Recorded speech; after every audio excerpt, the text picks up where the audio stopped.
Magandang hapon po, Sir Adam. Ano po si Nathaniel Olermo. Bilang isa pong guro, masaya ka po ba sa iyong tinatahak na pagtuturo mo?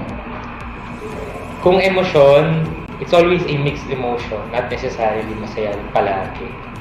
Pero, ang word kasi na masaya para sa akin, hindi siya yung dapat na term. Siguro, fulfilled, no? But happy all the time, no?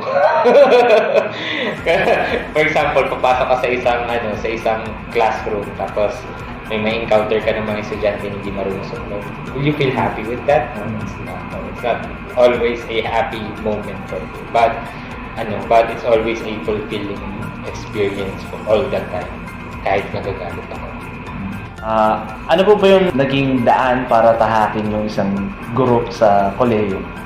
Katulad ng sinasabi ko sa ilan, matagal na rin ako nagtuturo sa mga kaklase ko, sa ibang year level, kung anong alam ko.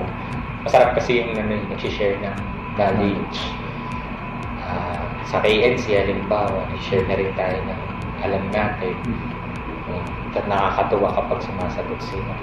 It's a fulfilling na fulfilling yung experience kapag alam mong natututo yung mga estudyante mo, yung mga nakapamata sa iyo. Kung sa inyo pong nararamdaman niyo, so tingin niyo po ba ito na yung profession na tatahakin niyo hanggang sa kayo? Humigil na tayo sa pagtatrabaho or hanggang sa tumanda na? Ikaw lang hindi pa magtuturo.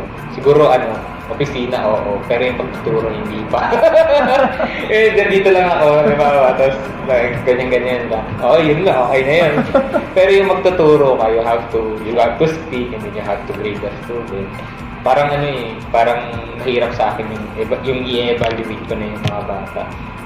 Sipin ko, di naman siya natuto Deserve na yung singin ko. Parang mahirap sa akin. Kasi nung college ako, feeling ko bulak-bulak ako Pero hindi ako pinagdamutan ng grades. So, yeah. Pero hindi pa talaga. May iba pa po kayong nais na tahakin po ba? Or... Ngayon wala pa. Pero feeling ko hindi pa siya. So, iniisip ko pa kung ano yun. Sa inyo pong opinion, ano po yung pinakamahalagang katangian ng isang guro? In reality, number one, you have to be smart. You have to be intelligent. As you're teaching students, na tingin nila na ikaw may alam. Mahirap magtuturo ng wala ka rin alam. Second, patience. Kailangan malaki ang pasensya mo sa mga estudyante mo. So, sama sa mga magulang na mga estudyante mo. You have to have patience for them. And then, third one, siguro, hard work. Hard work talaga. So, including na yung sa hard work, you have to sacrifice your time, you have to sacrifice yourself. As you can see, students, kung ano yung nararanasan nila. You need to do sacrifices. Kasi kanina sabi mo, isa lang. Nabigay na ako ng tatlo. Oo, mahigit po talaga na ganun. Pero mas better po talaga yung meron tayo. Knowledge po kasi siyempre, teacher po tayo. Diba? Dapat knowledgeable tayo sa tao. Sa pagtuturo or feeling ko,